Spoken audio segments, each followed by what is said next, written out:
नमस्कार। फिजिक्स की online class में आपका सभी का हार्दिक स्वागत और अभिनंदन। हम फिजिक्स में कक्षा 12वीं विज्ञान में अध्याय 3 विद्युत विभव को ऑनलाइन क्लासों के तहत पढ़ रहे थे और इसमें हमने 4 भागों का अध्ययन कर लिया था। आज हम इस चैप्टर का अंतिम भाग पढ़ रहे हैं, 5वां भाग पढ़ रहे हैं और इसी भाग के साथ ये चैप्टर हमारा खत्म हो जाएगा, पूरा हो जाएगा। आज के भाग में हम पढ़ेंगे विद्युत क्षेत्र में विद्युत द्विध्रुव के घूर्णन में कार्य। माने विद्युत क्षेत्र होगा और उसी विद्युत क्षेत्र में विद्युत द्विध्रुव घूर्णन करेगा, तो उसको घूर्णन करने में कितना कार्य लगेगा या कितना कार्य वहां पे होगा, हम उसको ज्ञात करेंगे। तो हम सबसे पहले विद्युत क्षेत्र लेते हैं। विद्युत क्षेत्र क्या होता है? पहले चैप्टर में हमने इसका अध्ययन बहुत अच्छे से किया है। किसी भी आवेश के चारों ओर जहां तक वो अपना प्रभाव बनाए रखता है उसको हम विद्युत क्षेत्र कहते हैं। तो हम विद्युत क्षेत्र का निर्माण करते हैं। सबसे पहले हम यहाँ पर एक समान बल रेखाएं खींचकर विद्युत क्षेत्र को बताते हैं। ये मैं बल रेखाएं खींच रहा हूं, ये एकदम सीधी बल रेखाएं हैं, तो इसको हम विद्युत क्षेत्र कहेंगे। एक समान विद्युत क्षेत्र ई सदिश ये मैंने बनाया है। इसके अंदर मैं विद्युत द्विध्रुव को रखता हूं। पहले मैं 0 डिग्री कोण पे रखूंगा। ये -q आवेश और ये यहां से दूरी 2a पर +q आवेश। ये विद्युत द्विध्रुव है, ये मध्य बिंदु है। ये यहाँ पर θ1 मैंने पहली स्थिति ले रहा हूं, ये 0 डिग्री पर है। अब ये यहाँ पे जब रखा जाएगा तो हम सबको पता है इसके ऊपर बल लगेगा विद्युत क्षेत्र के कारण, क्योंकि ये आवेश +q है -q है, तो ये यहाँ पे घूर्णन करेगा। हम इसको घूर्णन करवाएंगे तो माना ये अल्प विस्थापित होके यहाँ आ जाता है, ये ऐसे हो जाता है, तो ये आवेश -q यहाँ आ गया और +q आवेश यहाँ आ गया। ये अल्प विस्थापित हुआ है, इसको हम कहेंगे माना कि ये dθ कोण पे विस्थापित हुआ है। अब ये θ1 पहले 0 डिग्री पे था, अब माना कि θ2 किसी θ कोण पर आ गया, अल्प विस्थापित होके θ कोण पर आ गया। तो ये यहाँ पे जो इसका घूर्णन हुआ, इस घूर्णन में कितना कार्य हुआ या यहाँ पे जो कार्य हुआ वो कितना हुआ, वो हमें ज्ञात करना है। तो हम सबको पता है कार्य ज्ञात करने का फॉर्मूला क्या होता है। हम लिखते हैं बल इंटू विस्थापन। ये कार्य का फॉर्मूला हम सबको पता है, हम लगाते भी हैं। लेकिन यहाँ पे घूर्णन गति है, तो घूर्णन गति में बल के स्थान पे क्या आ जाता है? बल आघूर्ण आ जाता है। तो हम लिखेंगे कार्य बराबर बल आघूर्ण इंटू विस्थापन। ये हम घूर्णन गति में ये सूत्र लगाएंगे। हम विस्थापन जो दे रहे हैं वो अल्प दे रहे हैं, तो किया गया कार्य भी क्या होगा? अल्प होगा। तो हम लिखेंगे dw बराबर बल आघूर्ण। पहले चैप्टर में पढ़ चुके हैं, बल आघूर्ण को टॉर्क से रिप्रेजेंट करते हैं और विस्थापन हो जाएगा dθ। इसी टॉर्क का मान हम पहले चैप्टर में निकाल चुके हैं। बल आघूर्ण का मान द्विध्रुव के लिए क्या था? टॉर्क बराबर था Pe sin θ। ये हम मान पहले निकाल चुके हैं, तो वो मान हम वहां से यहाँ रख दें। तो dw बराबर क्या हो जाएगा? Pe sin θ dθ। ये dw अल्प कार्य का मान आ गया, Pe sin θ dθ। लेकिन हमें तो पूरा कार्य निकालना है, तो हम जब पूरा कार्य निकालेंगे तो हम क्या करते हैं? इसका समाकलन करते हैं। लिखते हैं समाकलन करने पर जब हम इसका समाकलन करते हैं तो क्या हो जाएगा? इधर तो dw और इधर क्या हो जाएगा? Pe sin θ dθ। ठीक है। अब यहाँ पे समाकलन हमें थीटा के सापेक्ष करना है, और जब समाकलन थीटा के सापेक्ष करना है तो हम उसे 0 डिग्री से थीटा स्थिति तक माने θ1 से θ2 तक घुमा रहे हैं। तो हम यहाँ लिख सकते हैं लिमिट θ1 से θ2। अब यहाँ पे समाकलन करेंगे, जिसका समाकलन नहीं होगा वो बाहर आ जाएगा, तो Pe का समाकलन नहीं होगा, इधर dw का समाकलन तो w हो जाएगा। तो हम लिखेंगे w बराबर P बाहर आ गया, अंदर रह गया θ1 से θ2 साइन थीटा डी थीटा। अब हम इसका समाकलन करेंगे। इसका समाकलन साइन थीटा का समाकलन क्या होता है? माइनस का कॉस होता है। तो लिखेंगे W बराबर PE माइनस का कॉस थीटा और लिमिट हो जाएगी थीटा 1 से थीटा 2। अब ये लिमिट हम अंदर लगाएंगे, पहले अपर लिमिट फिर माइनस करके नीचे वाली लिमिट। तो लिखेंगे यहाँ पे W बराबर PE अपर लिमिट आ जाएगी तो माइनस का cos थीटा 2 आ जाएगा, फिर माइनस करेंगे और यहाँ माइनस है तो प्लस हो जाएगा cos थीटा 1। क्रम में लिखते हैं इसको, तो क्रम में लिख देंगे क्या हो जाएगा ये W बराबर PE cos theta 1 minus cos theta 2। मैंने किया गया जो कार्य आएगा वो आ जाएगा PE cos theta 1 minus cos theta 2। इसको हम समीकरण नंबर 1 दे देंगे। यही यहाँ पर थीटा 1 स्थिति से थीटा 2 स्थिति तक जब हम इसे घुमाएंगे तो यहाँ पर किए गए कार्य का मान होगा। अब हम इसमें विभिन्न स्थितियां लगाकर कि जैसे पहले हम 0 डिग्री से थीटा स्थिति तक घुमा रहे हैं तो कार्य कितना आया वो हम निकाल सकते हैं। दूसरी स्थिति में थीटा 0 से हम थीटा 90 तक घुमावे कार्य क्या आया वो हम निकाल सकते हैं। और तीसरा थीटा 0 से हम 180 डिग्री तक अगर घुमावे तो कार्य क्या आया वो हम निकाल सकते हैं। तो तीन स्थितियां हम लगा के अलग अलग कार्य का पता करते हैं। तो हम लगाते हैं स्थिति, पहली स्थिति लगाते हैं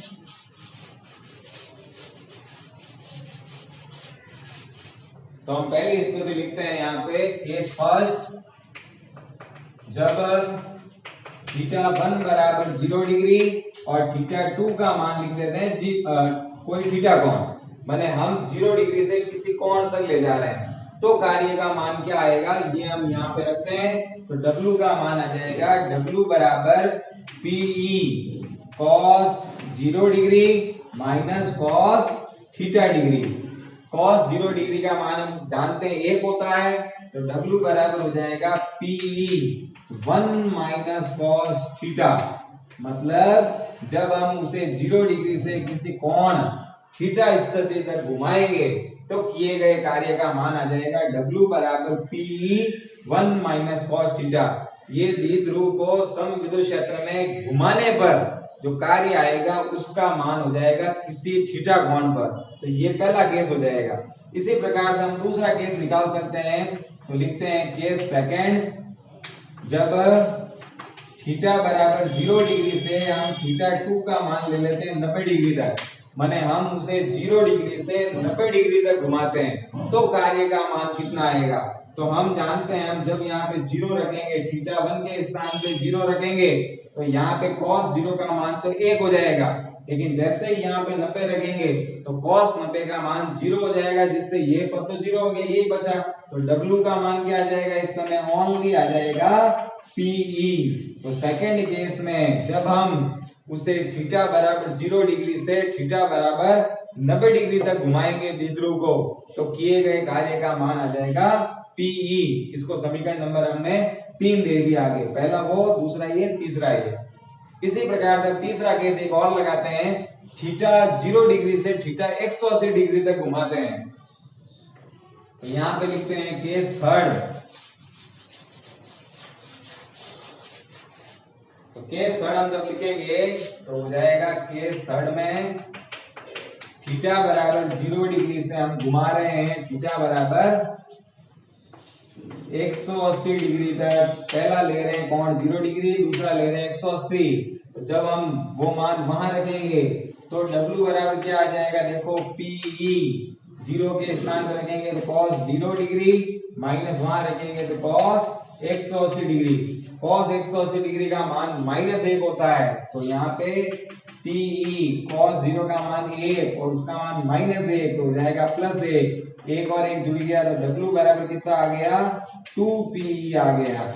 इसका मतलब ये हुआ कि जब हम यहाँ से यहाँ तक घुमाएंगे तो कार्य आ जाएगा PE, लेकिन जब यहाँ से पूरा 180 डिग्री तक घुमाएंगे तो कार्य का मान आ जाएगा 2PE। माने किया गया कार्य जो होगा वो पहले की तुलना में दुगुना हो जाएगा। तो इस प्रकार से एक द्विध्रुव को जब विद्युत क्षेत्र में घूर्णन कराया जाता है तो किए गए कार्य का मान इस प्रकार से प्राप्त होता है। फॉर्मूला तो आता है W बराबर P cos θ1 माइनस cos θ2, और जब उसमें विभिन्न स्थितियां लगाते हैं तो विभिन्न हमें मान प्राप्त होते हैं। ये आज का पहला डेरिवेशन है। इसके बाद में अब अंतिम एक डेरिवेशन बचा है।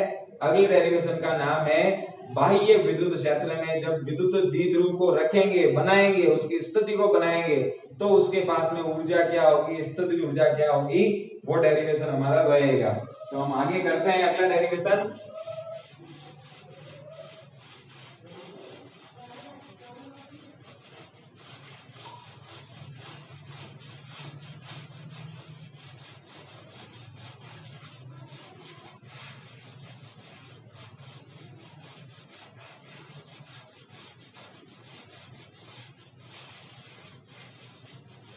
अगला डेरिवेशन है बाह्य विद्युत क्षेत्र में, बाह्य विद्युत क्षेत्र में विद्युत द्विध्रुव की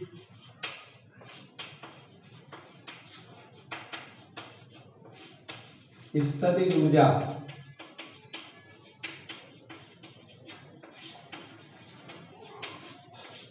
ये अगला डेरिवेशन है। बाह्य विद्युत क्षेत्र, विद्युत क्षेत्र बाहर, बाहर मतलब एक स्थान ऐसा लेंगे जहां पे विद्युत क्षेत्र होगा, लेकिन वो विद्युत क्षेत्र बनेगा कैसे, वहां पे आवेश आएगा तो बनेगा, नहीं तो नहीं है। तो बाह्य विद्युत क्षेत्र ये हमें बनाना है विद्युत द्विध्रुव के कारण। तो विद्युत द्विध्रुव को वहां पे स्थापित करेंगे तो विद्युत क्षेत्र बन जाएगा। तो इसको वहां पे स्थापित करेंगे और वहां पे आवेशों का निर्माण करेंगे, ले जाएंगे, तो हमें वहां पे कितना कार्य करना पड़ेगा, वो उसकी ऊर्जा निकालनी है। स्थितिज ऊर्जा का मतलब क्या होता है? स्थितिज ऊर्जा का मतलब यही होता है कि किसी भी पदार्थ हो, कोई वस्तु हो, कोई आवेश हो, उसकी स्थिति में निहित ऊर्जा को हम स्थितिज ऊर्जा कहते हैं। स्थिति में निहित ऊर्जा, और यदि स्थिति में बदलाव करते हैं तो वो ऊर्जा उसमें एकत्रित हो जाते हैं, तो उसी को हम क्या कहते हैं, स्थितिज ऊर्जा के नाम से जानते हैं। तो अब हमें यहाँ पे विद्युत द्विध्रुव की स्थितिज ऊर्जा निकालनी बाह्य विद्युत क्षेत्र में। मतलब ये है अनंत से आवेशों को हम लाएंगे एक जगह पर स्थिर करके, उनको विद्युत द्विध्रुव की स्थिति में लाएंगे, विद्युत द्विध्रुव बनाएंगे। तो ये करने में हमें जो कार्य करना पड़ेगा वही यहाँ पर स्थितिज ऊर्जा के रूप में जाना जाएगा। तो अब हम विद्युत द्विध्रुव का निर्माण करते हैं। निर्माण कैसे करें? जैसे यहाँ पर एक खाली स्थान है, इसके यहाँ पे खाली स्थान में कोई आवेश नहीं है, तो सबसे पहले हम क्या करते हैं, प्लस क्यू आवेश को कहीं से लाकर यहाँ पे स्थापित करते हैं। ये प्लस क्यू आवेश यहाँ पे स्थापित कर दिया। अब प्लस क्यू आवेश जब यहाँ पे स्थापित किया, पहले से यहाँ पे कोई आवेश था क्या? नहीं था। तो क्या यहाँ पे कार्य करना पड़ा? नहीं करना पड़ा। तो इसका मतलब यहाँ पे स्थितिज ऊर्जा नहीं होगी। लेकिन अब ये आवेश यहाँ पे आ गया है, तो इसका क्या बन जाएगा, अपना विद्युत क्षेत्र बन जाएगा। तो यहाँ पे अब ये विद्युत क्षेत्र का निर्माण कर लेगा, तो ये इसका विद्युत क्षेत्र हो गया, ठीक है। और ये विद्युत क्षेत्र क्या हो गया, ई सदिश हो गया। अब हम क्या करेंगे, विद्युत द्विध्रुव बनाना है, तो हम माइनस क्यू आवेश को लेके आएंगे अनंत से, और यहाँ से 2a दूरी पर यहाँ पे स्थापित करेंगे। ये माइनस क्यू आवेश यहाँ से इसकी दूरी हो गई 2a, मध्य बिंदु हो गया O। तो अब हमने यहाँ पे स्थापित किया, तो हमने क्या किया, अनंत से आवेश माइनस क्यू को लेके आए और इससे 2a दूरी यहाँ पे स्थापित कर दिया। तो अब ये आवेश जो आया है, इसको तो कार्य करना ही पड़ेगा इसके विरुद्ध में, और इसने जो है वो 2a दूरी एक्स्ट्रा चली है, अतिरिक्त चला है। तो अतिरिक्त दूरी चला तो इसको कार्य भी अतिरिक्त करना पड़ेगा, तो वो हम यहाँ पे ज्ञात करेंगे। अब हम देखते हैं कि यहाँ पे इनका निर्माण हो गया है विद्युत द्विध्रुव का। तो ये प्लस क्यू आवेश है, इसके ऊपर विद्युत क्षेत्र का बल क्या होगा, तो वो तो हो जाएगा प्लस क्यू ई, और इसके ऊपर क्या हो जाएगा, इसके ऊपर हो जाएगा माइनस का क्यू ई। ये इसके ऊपर बल लगेगा और इसने अतिरिक्त दूरी तय की है, तो माइनस क्यू लिखेंगे, माइनस क्यू आवेश ने 2a दूरी अतिरिक्त तय की है, अतिरिक्त तय की है, तो उसका कार्य या उसकी ऊर्जा तो उसका कार्य है, उसकी ऊर्जा क्या होगी, उसको हम U1 मान लेते हैं। ऊर्जा या कार्य निकालने का फॉर्मूला क्या होता है, बल इंटू विस्थापन। तो हो जाएगा U1 बराबर बल तो है आपके माइनस का QE और विस्थापन उसने अतिरिक्त लिया है वो है 2a गुणा हो जाएगा 2aq। पहले चैप्टर में पढ़ चुके हैं। 2aq को तो अपन P कहते हैं, ये मान यहाँ रखते हैं। U1 बराबर आ जाएगा माइनस का P। इसको समीकरण नंबर 1 दे देंगे। मतलब जब हमने द्विध्रुव को स्थापित किया, माइनस क्यू आवेश को स्थापित किया, क्योंकि प्लस क्यू को लेके आया तो कोई कार्य हुआ ही नहीं। माइनस क्यू को लेके आया तो 2a दूरी वो अतिरिक्त चला, और जब अतिरिक्त चला तो वहां पर ऊर्जा का मान जो आएगा वो आ जाएगा माइनस का Pe। इसको हम समीकरण नंबर 1 दे देंगे। अब हमारा ये विद्युत द्विध्रुव बन गया है। अब जैसे ही विद्युत द्विध्रुव बन गया, ये स्थिति में आते ही अब क्या करेगा, बल लगेगा उसके ऊपर विद्युत क्षेत्र का, ये गुणन करेगा। तो गुणन करने में भी कार्य होगा और वो कार्य अतिरिक्त कार्य के रूप में कहलाएगा। तो अब हम आगे लिख सकते हैं,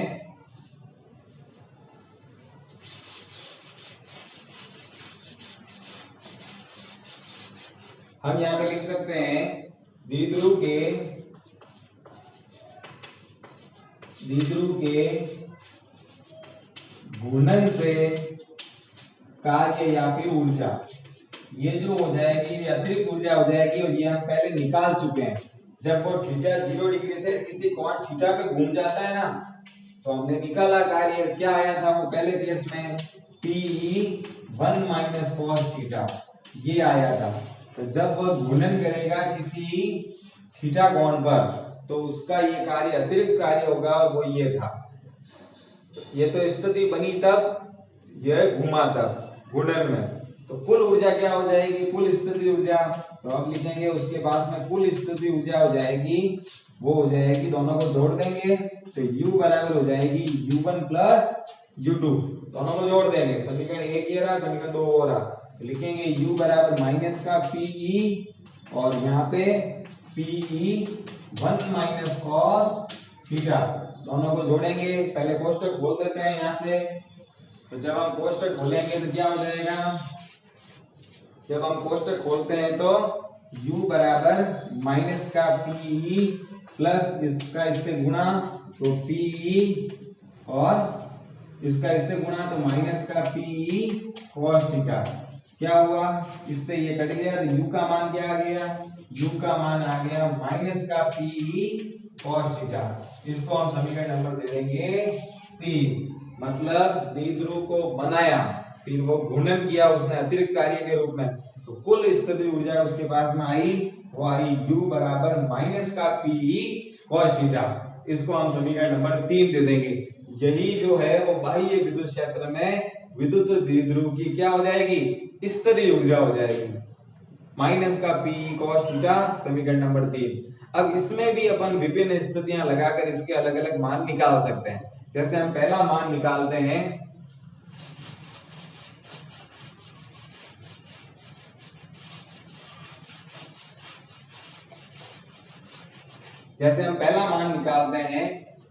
केस फर्स्ट लगाते हैं यहाँ पे। तो केस फर्स्ट, जब थीटा बराबर 0 डिग्री, जब हम थीटा का मान या 0 डिग्री रखें तो cos 0 का मान 1 हो जाएगा। तो U का मान क्या आ जाएगा, U का मान आ जाएगा माइनस का P, माने इस समय स्थिति ऊर्जा ऋणात्मक होगी, और ये जो होगी ये स्थायी संतुलन की अवस्था होगी। इसको हम स्थायी संतुलन की अवस्था कहेंगे। लेकिन हम सेकंड केस में, केस नंबर सेकंड, जब हम थीटा बराबर क्या रखें, 90 रखें, जैसे ही 90 रखेंगे cos 90 का मान 0 हो जाएगा, तो स्थिति ऊर्जा का मान 0 प्राप्त हो जाएगा। केस थर्ड, जब हम क्या करें, थीटा का मान 180 डिग्री करें, तो 180 का मान cos 180 का -1 होता है, तो जैसे ही वहां रखेंगे U बराबर क्या आ जाएगा, प्लस का P, स्थिति ऊर्जा धनात्मक में आ जाएगी, और इसको हम अस्थायी संतुलन की अवस्था कहेंगे। इसको समीकरण 5, इसको समीकरण नंबर 6 दे देते हैं। यह अस्थायी संतुलन की अवस्था हो जाएगी। तो इस प्रकार से हम थीटा के विभिन्न मान रखकर हम स्थितिज ऊर्जा के मानों को निकाल सकते हैं विद्युत द्विध्रुव के लिए। ठीक है, विभिन्न स्थितियां भी मिल गई। तो हमने आज की कक्षा में क्या किया, पहले तो डेरिवेशन किया कि समविद्युत क्षेत्र में, किसी विद्युत क्षेत्र में द्विध्रुव को जब घुमाया जाता है तो वहां पे कितना कार्य होता है, उसका मान क्या आया, W बराबर आया PE कोष्टक cos θ1 माइनस cos θ2। ठीक है, वो मान आया। और उसमें हमने विभिन्न केस रखे कि जब हमने 0 से θ डिग्री तक घुमाया, 0 से 90 डिग्री तक घुमाया और 0 से 180 डिग्री तक घुमाया, तो मान अलग अलग प्राप्त हुए, वो हमने मान निकाले। और फिर उसके बाद में हमने अंतिम डेरिवेशन किया कि बाह्य विद्युत क्षेत्र में जब द्विध्रुव को हम वहां पे बनाते हैं, उसकी स्थिति को बनाते हैं, तो उसमें कितनी ऊर्जा वहां पे उसके पास होती है, स्थिति ऊर्जा के मान निकाले। तो मान क्या आए, पहले तो मान आया माइनस का पी, घुमाने में आया पी 1 माइनस कॉस थीटा, और कुल आ गया U बराबर माइनस का पी कॉस थीटा। और यहाँ विभिन्न स्थितियां लगाई, थीटा का मान 0 रखा, 90 रखा और 180 रखा, तो अलग अलग मान आए। जब 0 डिग्री रखा तो माइनस पी आया, इसे स्थायी संतुलन की अवस्था कहते हैं। और जब 180 रखा तो पी आया, इसको अस्थायी संतुलन की अवस्था कहते हैं। इसी के साथ हमारा जो है वो तीसरा चैप्टर विद्युत विभव का समाप्त हो गया है। अगली ऑनलाइन क्लास में हम चौथा चैप्टर लेके आएंगे जिसका नाम होगा विद्युत धारिता। इसके आंकिक प्रश्न मैंने इस चैप्टर के बहुत सारे आपको गृह कार्य में सॉल्व करके दे दिए थे। अगर एक आधा कोई बचा है तो आप स्वयं मिलाना, अगर कोई प्रॉब्लम आए तो मुझसे जरूर पूछिएगा। धन्यवाद।